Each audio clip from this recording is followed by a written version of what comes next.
vamos a enfocarnos en los grupos de vida y el tema específico para hoy es las metas. Las metas de los grupos de vida. ¿Cuáles son las metas que tiene un grupo de vida? Eso es lo que vamos a enfocar el día de hoy. Y esas metas las conocemos. Lo que vamos a hacer es recordarlas. Las hemos visto en la palabra de Dios, hemos visto la dinámica, la operación de los grupos de vida en la palabra de Dios, y hemos visto que particularmente hay 6 metas. Vamos a verlas en esta mañana. Iniciemos con Hechos capítulo 5, verso 42. Dice en Hechos 5:42: y todos los días en el templo y por las casas no cesaban de enseñar y predicar a Jesucristo. Todos los días, ¿dónde? Este verso 42 tiene que ser un verso muy especial para nosotros. De aquí en adelante debe estar entre 100 y 100, debe estar en nuestro corazón. Debe estar en el armario, en la cocina, en la nevera. Y todos los días en el templo y por las casas no cesaban de enseñar y predicar a Jesucristo. Esa es la iglesia al estilo Dios. No se trata de una reunión grande, no se trata de buscar el local más grande donde le quepa más gente para meter mucha gente en una gran reunión. Ese no es el estilo de Dios. Es una reunión muy bonita, sí, grande, locales grandes, enormes, que le quepan miles de personas, rico, que necesiten circuitos cerrados de televisión, de la cantidad de gente que es rico, sí. ¿Y son muy importantes esas reuniones? Sí. ¿Y son el estilo de Dios? No. No. ¿Por qué? Pues porque no lo vemos en la Biblia. ¿Qué es lo que sí vemos en la Biblia? Lo que dice Hechos 5:42. ¿Qué es lo que dice? En el templo y por las casas. La iglesia del Señor se ha enfocado en las reuniones grandes, menospreciando las pequeñas. Y luego que la iglesia mira en la Biblia, dice, hay que hacer grupos de vida, hay que hacer reuniones en las casas, hay que hacer células. ¿Y qué lío para hacerlas? Porque nos desacostumbramos a hacer lo que teníamos que hacer. En el primer día el primer domingo de este mes, que coincidencialmente también fue el primer día del mes, dije algo que me cuesta, que me ha costado, pero ya lo estoy asimilando, porque como me decían desde los primeros días de mi conversión, me han llamado capillero. A mí me gusta mucho la capilla, a mí me gusta mucho que la gente venga a la iglesia. A mí, le voy a confesar una cosa, aprovechando que hoy usted vino. A mí no me gusta que usted falte a las reuniones. No es que me dé enojo, pero sí me da mucha tristeza. Yo noto su ausencia y me da una tristeza. Digo, ¿qué será que le pasó? Tal vez falleció. Pues para uno no venir a la reunión, falleció. Porque ¿qué otra explicación hay para faltar un domingo?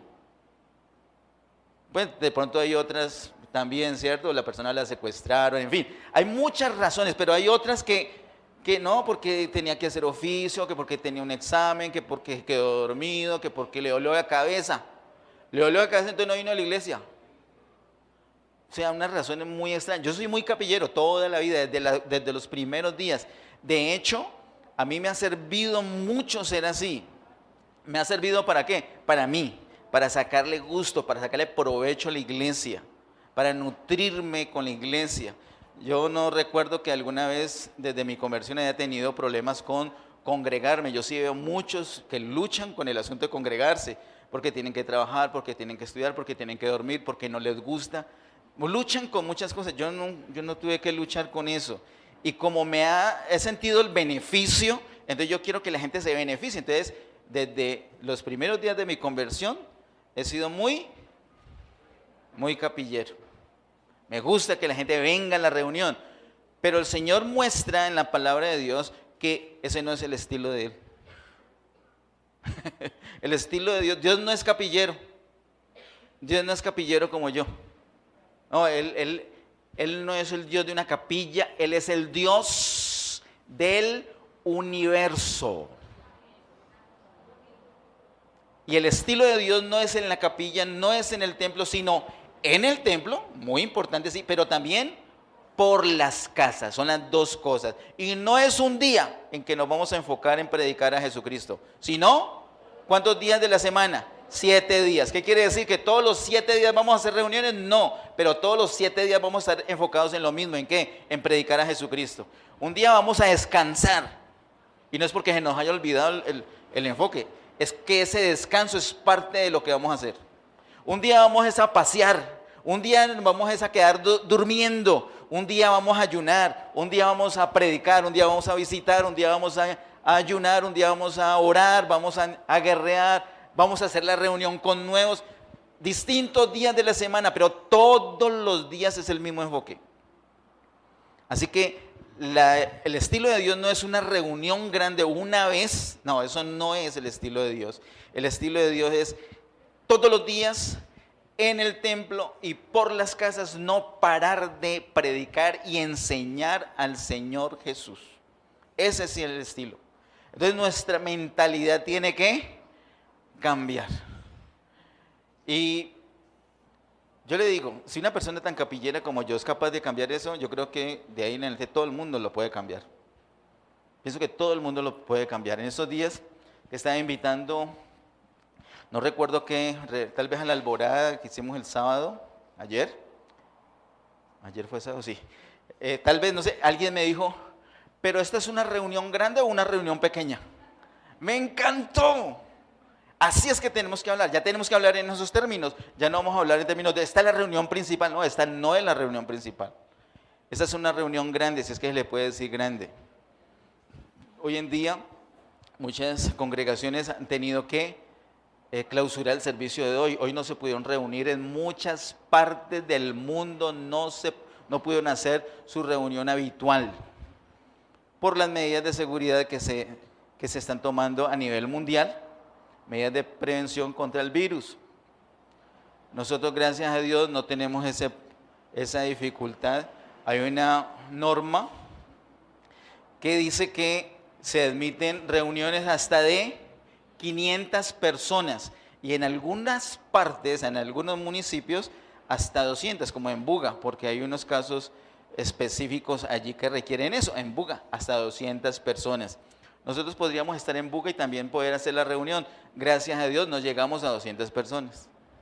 ¡Qué bendición! El Señor ha escuchado nuestras oraciones. Pero le quiero decir algo mejor. Escúcheme esto. Escúcheme esto. Yo creo que en poco tiempo vamos a ser más de 1000 personas en Getsemaní. Y aún así no vamos a tener problemas. ¿Por qué? Porque lo vamos a hacer al estilo de Dios. ¿Cuál es? En el templo y por las casas. Entonces vamos a reunir en muchas reuniones pequeñas, no vamos a tener problemas. ¿Y el gobierno cómo va a venir a decir esta casa? Esta familia la clausuro. No puede clausurar la familia. Y ahí en la familia es donde vamos a estar reunidos. La iglesia no es este edificio, la iglesia es el cuerpo de Cristo, son los redimidos del Señor Jesús, los rociados, los bañados, los limpiados por la sangre del Cordero. ¿Y dónde nos reunimos la iglesia? A veces en el templo, pero otras veces por las casas. A veces reuniones grandes o medianas, pero otras reuniones pequeñas. Reuniones pequeñas, algunos me dijeron, en mi casa caben 20. Y dijo Alba Rosa, 20. Esa ya reunión no es pequeña. Reunión pequeña, 5, 10. En tu casa caben un poco también, ¿no? Como 30. Pero no necesitamos mucha capacidad, necesitamos de espacio, no. Necesitamos que quepan 10 personas. Allí podemos hacer el grupo de vida. 5 personas, ahí podemos hacer el grupo de vida. 4 personas, ahí podemos hacer el grupo. 3 personas, ahí ya no. No, muy estrecho. Una más, rompemos una pared para meter una más. Reuniones pequeñas, ese es el estilo de Dios. Nuestra mentalidad tiene que cambiar. Una de las metas, y la puse de primer meta que tiene el grupo de vida o los grupos de vida, es cambio de mentalidad. Por favor, dígale a 3 personas que tengas cerquita: tu mentalidad tiene que cambiar.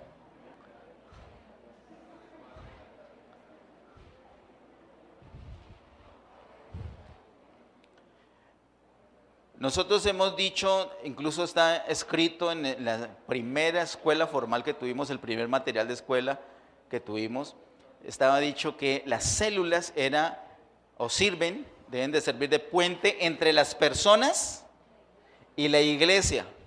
Y eso sigue siendo igual. Lo que pasa es que la concepción de iglesia no es esta reunión grande. Ya sabíamos que no era el edificio, pero pensábamos que era la reunión grande. Pues tampoco, ni el edificio ni la reunión grande. ¿La iglesia qué es? El cuerpo de Cristo. ¿Llegó al cuerpo de Cristo? Sí, ya llegó a la iglesia. Punto.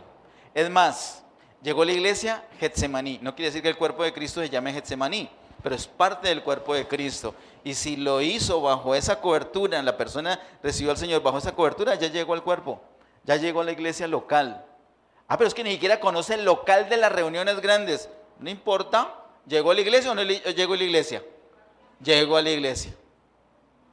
Ahora, ¿no queremos que las personas vengan a las reuniones grandes? No, claro que sí.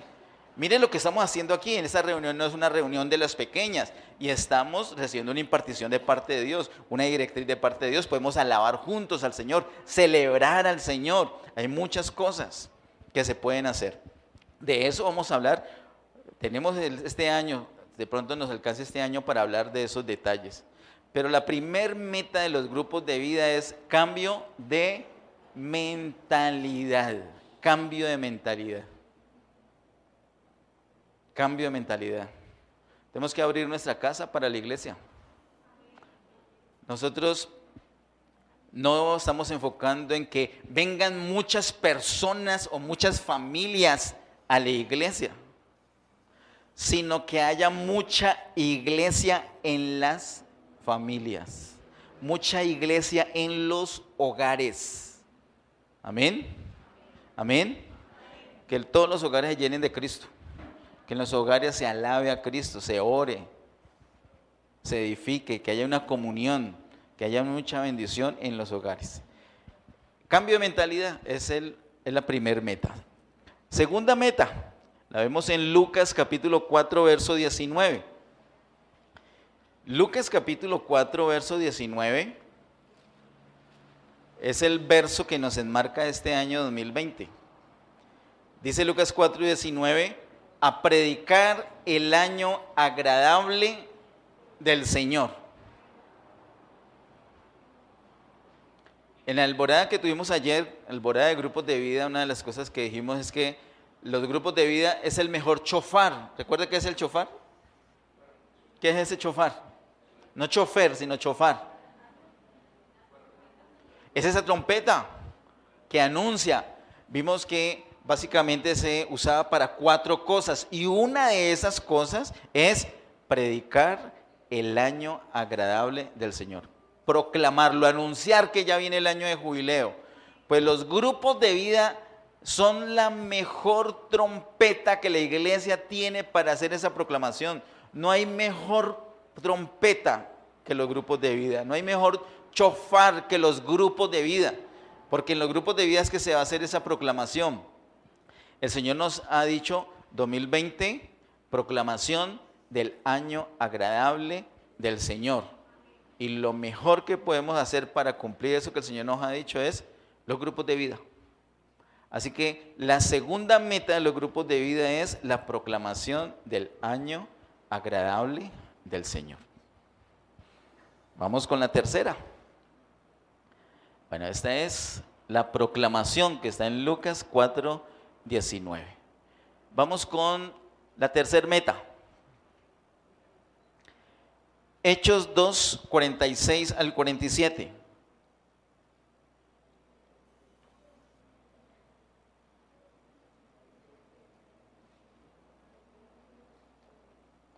Hechos capítulo 2, verso 46 y 47.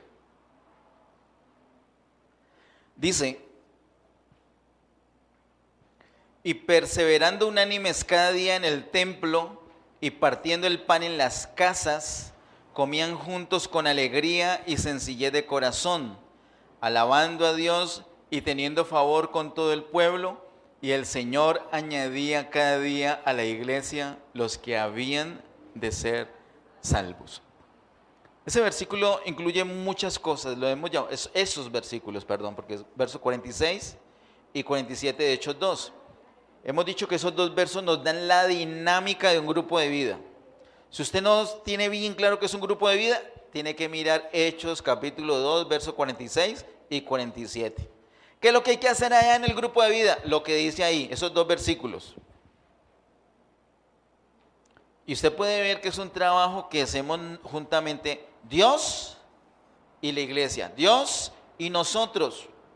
Nosotros hacemos la primer parte y el Señor hace la segunda parte. ¿Cuál es la segunda parte que hace el Señor? Dice el verso 47, la última parte: y el Señor añadía cada día a la iglesia los que habían de ser salvos. Nosotros no podemos añadir a nadie, eso lo hace el Señor.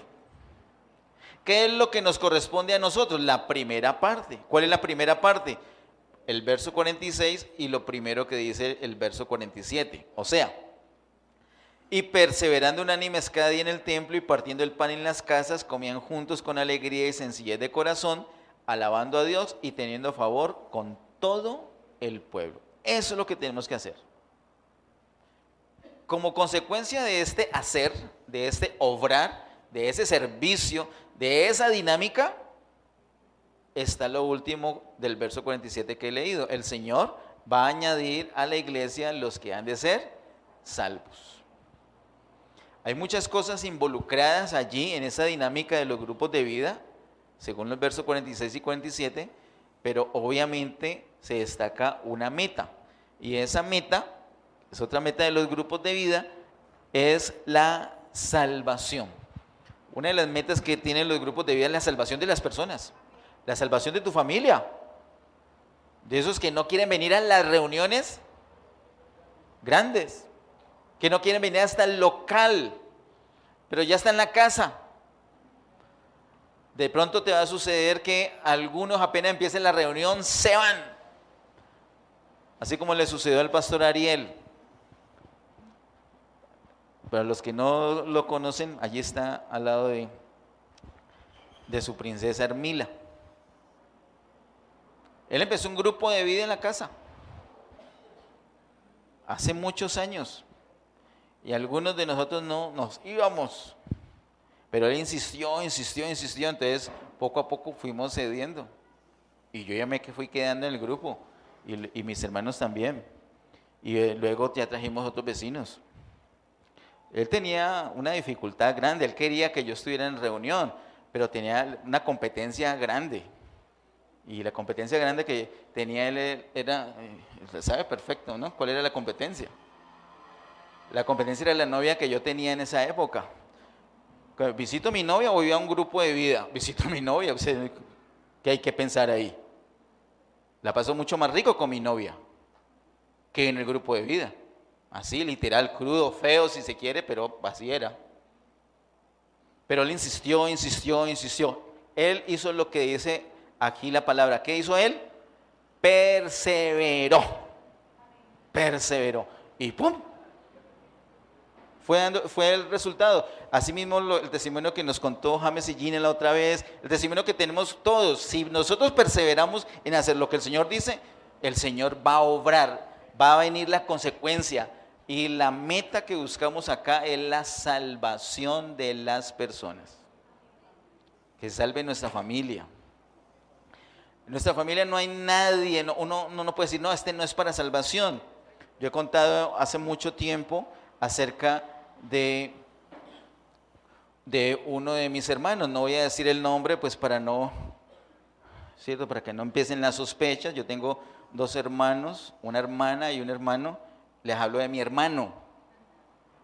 Y nosotros le compartíamos la palabra, orábamos en la iglesia, ayunábamos por él. No, cada vez era peor, peor. Y un día yo lo confronté y yo estaba convencido que se iba a rendir al Señor, porque se le veían las lágrimas y le asomaban a los ojitos las lágrimas. Y cuando yo pensé que ya se iba a rendir al Señor, salió corriendo, azotó la puerta y dijo: yo quiero pero no puedo, y azotó la puerta y se fue. Y yo llegué a pensar: no, mi hermano no es para salvación. Mi hermano no es para... Qué discernimiento, ¿no? Claro que sí es para salvación. Cree en el Señor Jesucristo. ¿O no? Tenemos que creer en el Señor Jesucristo.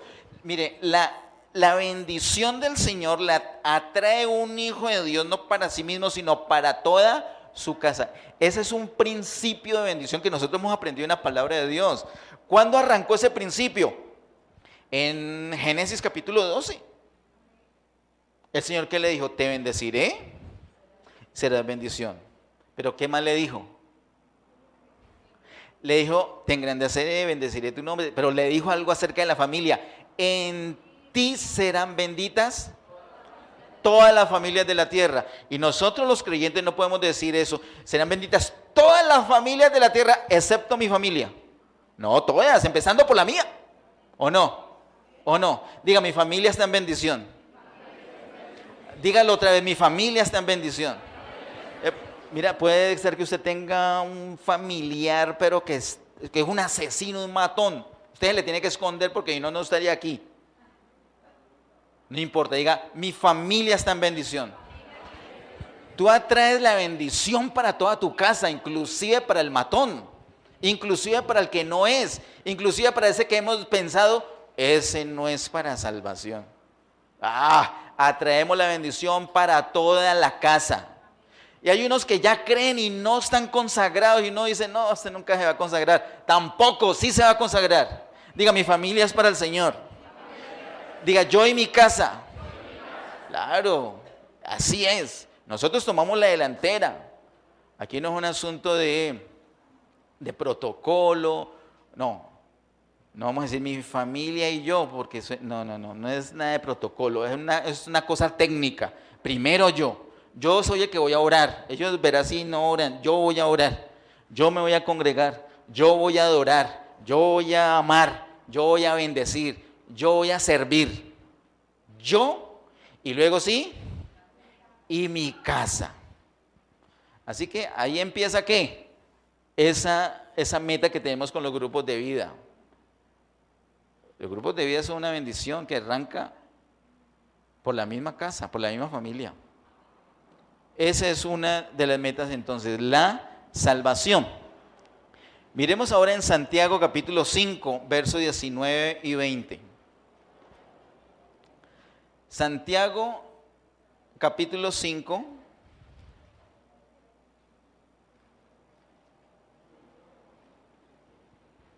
Santiago capítulo 5, versos 19 y 20.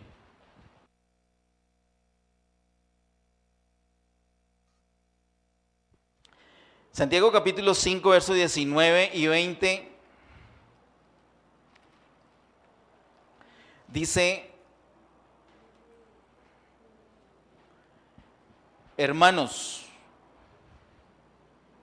si alguno de entre vosotros se ha extraviado de la verdad y alguno le hace volver, sepa que el que haga volver al pecador del error de su camino, salvará de muerte un alma y cubrirá multitud de pecados. Versos 19 y 20 de Santiago capítulo 5. Esa escritura ha sido tan mal interpretada.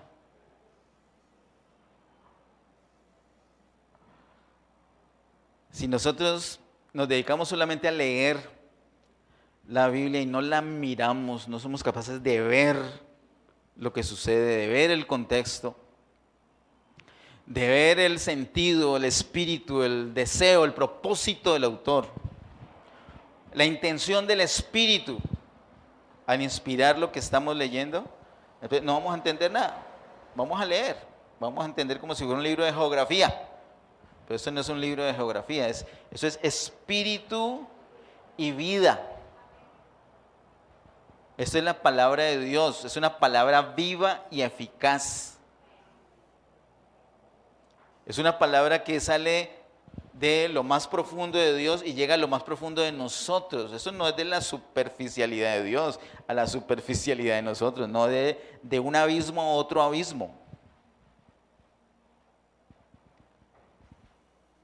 Santiago 5, 19 y 20 está hablando de una persona que es creyente o de personas que son creyentes, que son convertidas, que tienen vida eterna. Empecemos por ahí. Muchos han dicho que se trata de personas que no tienen vida eterna, que son inconversos y que entonces se hace volver al pecador de su error. No. De su extravío. No es así. Lo va a hacer volver al pecador, lo va a hacer volver ¿a dónde? Si es pecador, lo va a volver a su pecado.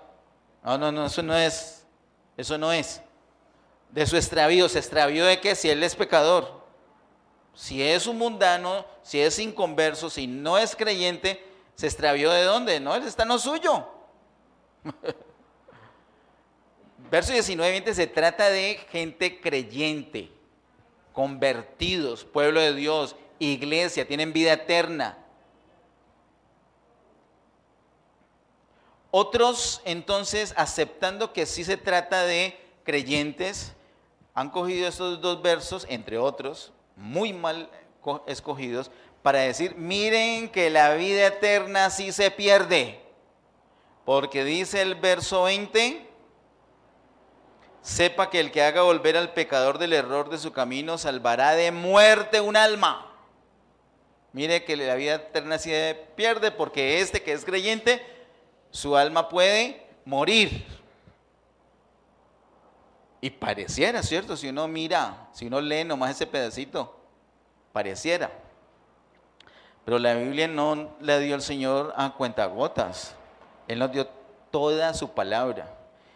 Y nos ha enseñado que toda la Escritura es inspirada por Él. Toda. Nos ha dicho también que ninguna profecía es de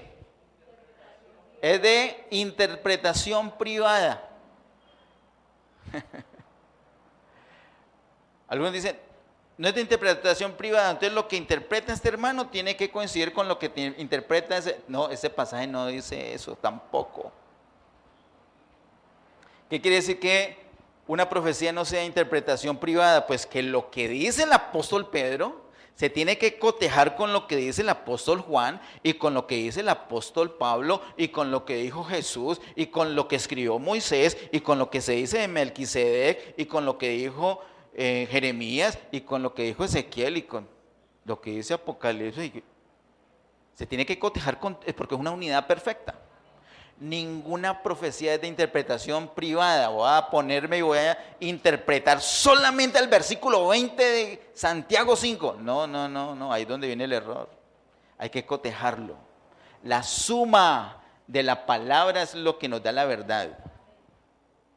De tal manera que se está hablando de creyentes, sí, que pueden, su alma, según el verso 20, puede llegar a morir. ¿El alma de un creyente puede morir? Sí. Lo que pasa es que tenemos el concepto tradicional de qué significa el morir del alma. Y el morir del alma no es la condenación eterna en el lago de fuego que tenemos de películas de Hollywood, solamente de películas, porque en la Biblia no está. Solamente en la creatividad latina que tenemos nosotros hemos acomodado eso ahí, porque no entendemos algo de la Biblia, entonces lo acomodamos. En vez de decirle, Señor, no entiendo, dígame. La muerte de un alma, lo vimos, eso fue como en el 2013 tal vez. Se trata de su perecer en el milenio. el perder el disfrute de reinar con Cristo, el perder el disfrute de las bodas del Cordero, el perder el disfrute de entrar en el reino milenial. Ahorita no voy a usar 3 meses para explicar esta parte, solamente se lo refiero así. ¿Dónde puede leer al respecto? Por ejemplo, en toda la carta de Santiago, en Primera de Pedro, en Mateo 16. Bueno, hasta allí. Así que, ¿de qué se trata el asunto? Son creyentes que su alma puede morir.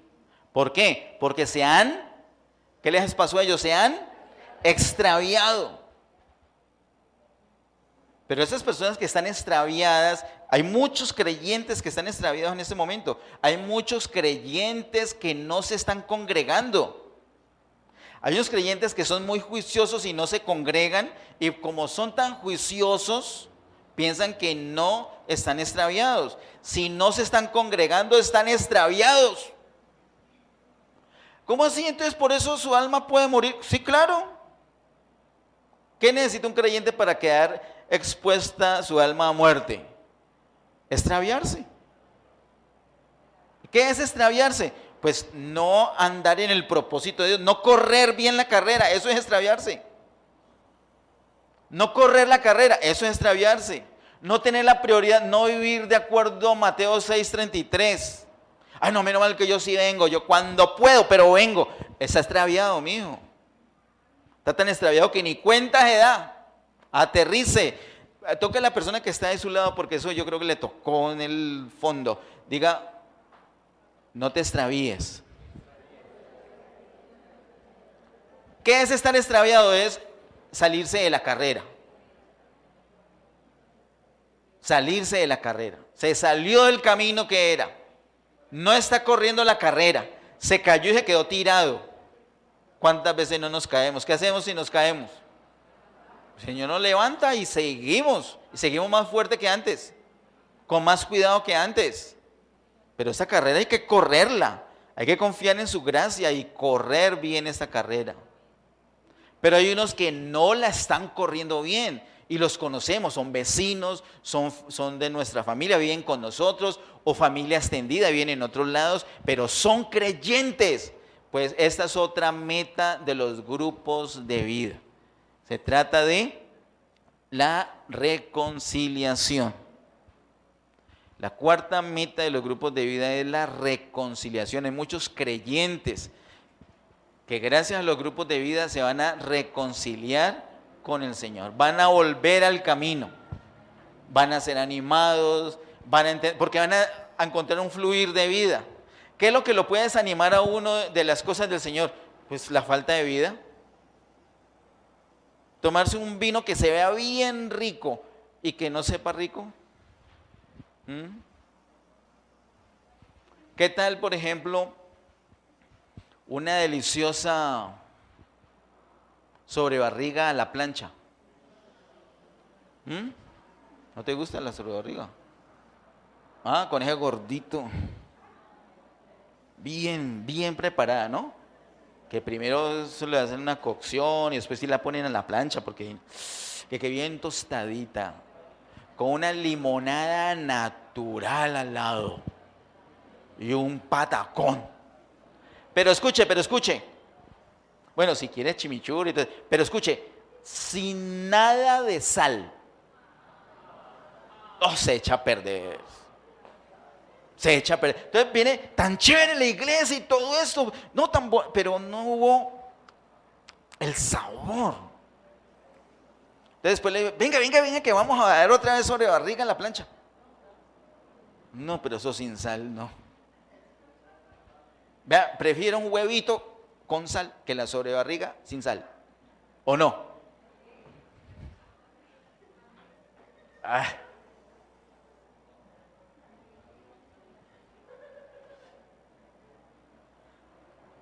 Necesitamos ese sabor, necesitamos la vida del Señor. Y muchos en los grupos de vida no van a encontrar la salvación porque ya la tienen. Pero lo que van a encontrar es volver al Señor, van a reconciliarse con el Señor. Así que otra de las metas de los grupos de vida es la reconciliación. Vamos a mirar otra meta. La quinta meta en Juan capítulo 15, verso 16. Juan capítulo 15, verso 16.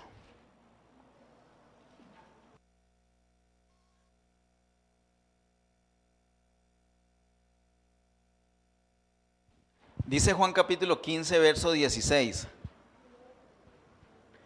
No me elegisteis vosotros a mí, sino que yo os elegí a vosotros, y os he puesto para que vayáis y llevéis fruto. Punto. ¿Sí? ¿Tu Biblia ahí tiene un punto ahí? No, ¿cierto? Y luego dice, y vuestro fruto permanezca, para que todo lo que pidiereis al Padre en mi nombre, Él os lo dé.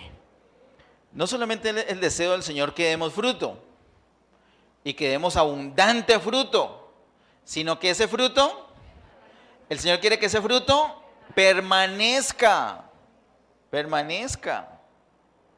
Getsemaní al estilo de Dios es eso. Getsemaní tiene que dejar de ser un túnel.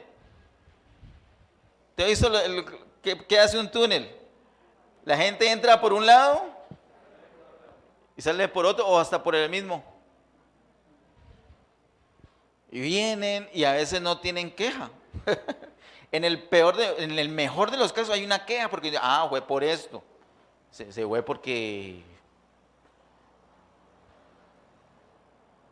el pastor lo tenía hasta aquí con las anécdotas de los caleños. Un ejemplo. No aguantó el bullying. No aguantó, se fue. Por lo menos hay una razón. Pero hay otras personas que no tienen razón de que se fueron. Y yo les he contado, uno los encuentra en la calle. ¡Ay, pastor, ¿cómo está? Me extraño tanto la iglesia. ¿Y por qué no vas? No sé, es que he tenido problemas. Ya 6 años y no viene. 6 años y extraña la iglesia. ¿Pasó algo? ¿Un problema? No. ¿Y a dónde te estás congregando? No, en ningún lado, porque es que mi iglesia es Getsemaní. Dios mío. Duro eso. No van a ningún lado porque la iglesia es Getsemaní, no han tenido ningún problema, aman a Getsemaní. ¿Cómo está el hermano? No, ya se murió.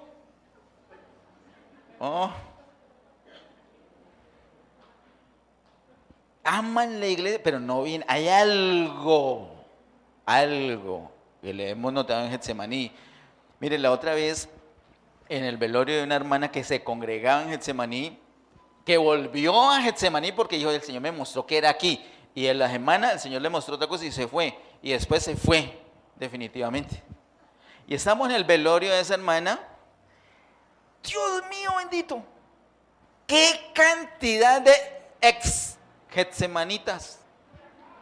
Pero qué cantidad, ¿cierto? ¿Te acordás? Cantidad. Y nosotros decíamos, Dios mío bendito.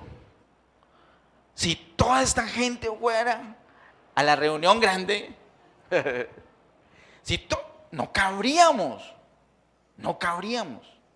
Pues o sea, más o menos la gente que estamos aquí estaban en ese lugar, que venían a Getsemaní. Unos están en otras congregaciones, otros no están en ningún lado. Algo pasa. Algo sucede que el fruto no permanece. Y es distinto a que una persona reciba al Señor, se le imparta vida, crezca, se desarrolle y se vaya a servir al Señor. Eso es distinto. A que simplemente, ¿qué pasó? No, me estoy reuniendo en tal parte. ¿Y por qué? No, ni sabe. Eso no tiene razón. ¿Cómo así es que cuando uno recibe al Señor y va a una iglesia, uno no tiene la libertad de irse para otra iglesia? ¿Entendiste bien? Uno no tiene la libertad. El Señor no da esa libertad. Lo que pasa es que uno no se da cuenta de eso. Ni siquiera los pastores saben eso, mucho menos las personas nuevas. Las personas nuevas piensan, no, yo voy aquí porque me gusta el color de la pared, porque me queda cerca. No, yo voy allá porque me queda lejos y ahí me gusta esforzarme. Pero ¿cuántas van allí porque el Señor los puso allí? Esas que van allí porque el Señor las puso allí son las que se quedan allí. Ahora, una de las metas, la quinta meta de los grupos de vida es que el fruto permanezca. Cuidar el fruto. ¿Cómo se va a cuidar el fruto? Ahí en Juan 15 nosotros aprendimos el año pasado acerca del fruto. ¿Cómo se cuida para que permanezca? Hay que tenerle un cuidado especial, pero hay una cosa fundamental y es el fluir de vida que se garantiza en un grupo de vida. En un grupo pequeño que no se tiene el control cuando ya hay más de 10 personas, más de 12 personas. Ya no se tiene el control. Ya estoy mirando estas 10 y no vi que esta persona estaba súper aburrida. No vi. Y me pasó una vez y otra vez y ya la estoy descuidando porque no hay una capacidad. En un grupo de vida se resuelve inmediatamente eso. Esta es otra meta del grupo de vida, que el fruto permanezca. Y la sexta, la permanencia. Esa es. Permanencia es una de las metas. Y por último, 1 Corintios 12, 4 al 7. 1 Corintios, capítulo 12, verso 4 al 7.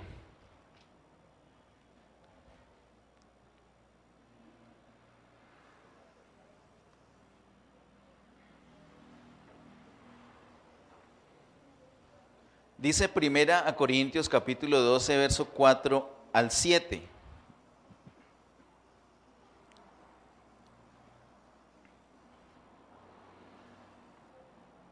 Ahora bien, hay diversidad de dones, pero el Espíritu es el mismo.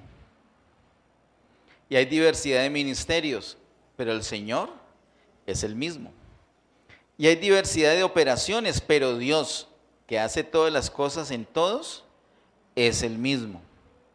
Pero a cada uno le es dada la manifestación del Espíritu para provecho. La manifestación del Espíritu. ¿Qué es eso de la manifestación del Espíritu? Un don. ¿Qué es un don? Es una manifestación del Espíritu. Es un regalo que el Espíritu ha puesto en una persona para que la persona lo administre. No es propiamente que se originó en la persona. Se originó en Dios, pero lo pone en las manos. Es un depósito que Dios hace en la persona para que esa persona juiciosamente lo administre. ¿Qué es eso de administre? Pues que lo ponga a funcionar. Que con eso sirva a los demás. Ya sea para sanidades, para enseñar, para orar, para acompañar, para apoyar. Hay infinidad, como dice ella, hay distintos, hay diversos, pero es una manifestación del Espíritu, es una manifestación del Espíritu Santo en la vida de las personas. ¿El Espíritu Santo vive en qué personas? En los creyentes. Por eso dice el verso 7 que a cada uno se le fue dada una manifestación. Por lo menos un don tiene cada creyente. Por lo menos un don. Dígale a la persona que está ahí cerquita, porque ese no se lo cree, dígale, por lo menos tiene un don.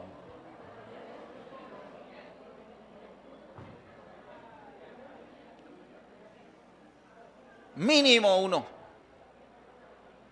Mínimo un don.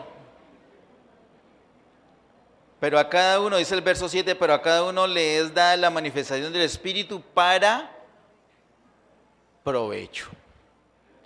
Esa manifestación no es para, ay, tan bonito que habla, ay, tan bonito que tiene esto. No, es para provecho. ¿Para provecho de quién? De la iglesia. De la iglesia.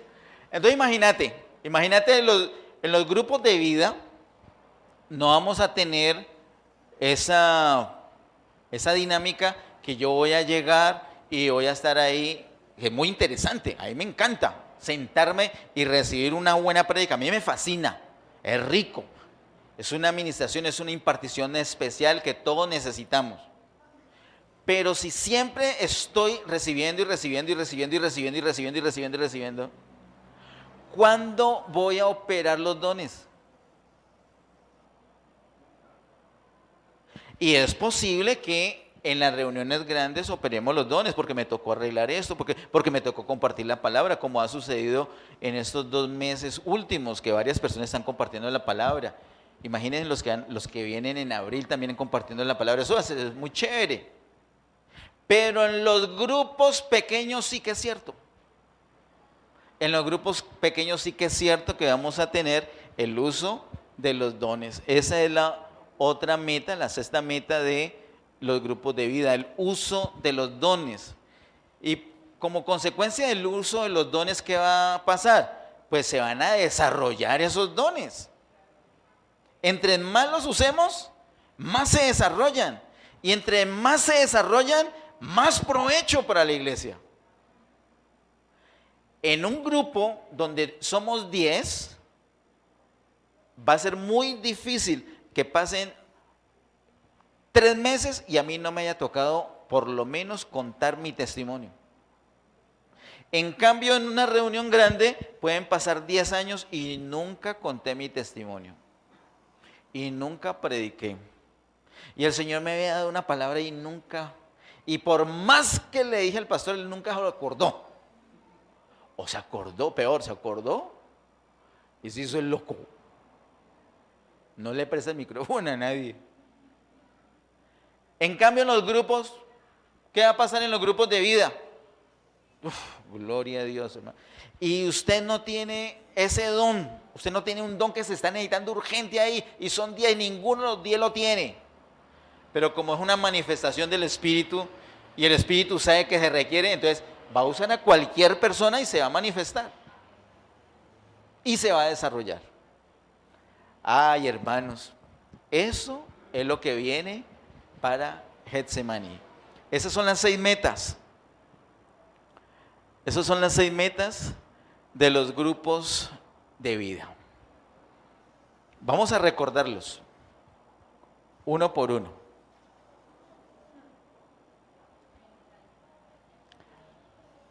Hechos 5:42 nos habla del estilo Dios, la iglesia, el estilo Dios.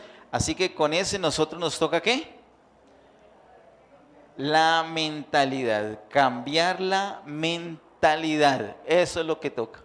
Mentalidad, cambio de mentalidad con Hechos capítulo 5, verso 2. La iglesia, estilo Dios. Amén. Levantemos nuestra mano derecha bien alto. Diga conmigo eso. Padre Celestial, en el nombre de Jesús, rindo mi voluntad delante de ti. Abro todo mi ser y yo deseo que renueves mi mente con tu palabra y tu Espíritu Santo. Yo deseo, al igual que mis hermanos, a Getsemaní, estilo Dios, en el nombre de Jesús. Baje su mano. La segunda, Lucas 4:19, que habla de la proclamación. Los grupos de vida es el mejor chofar para la proclamación del año de jubileo. ¿Qué más tenemos con Hechos 2:46 y 47? ¿Qué tenemos? Hay una meta clarita ahí que es la salvación. Esos vecinos van a ser salvos. Esos familiares, compañeros de estudio, van a ser salvos. Santiago 5:19 nos habla de otra meta que es reconciliación. Esas personas, esos creyentes que están descarriados, que están extraviados, vuelven al Señor, vuelven a su familia, vuelven al disfrute de Dios. Juan 15:16 nos da otra meta que es la permanencia. Ese fruto va a permanecer. Las personas van a permanecer, no metidas en este local, no, metidas en el corazón de Dios.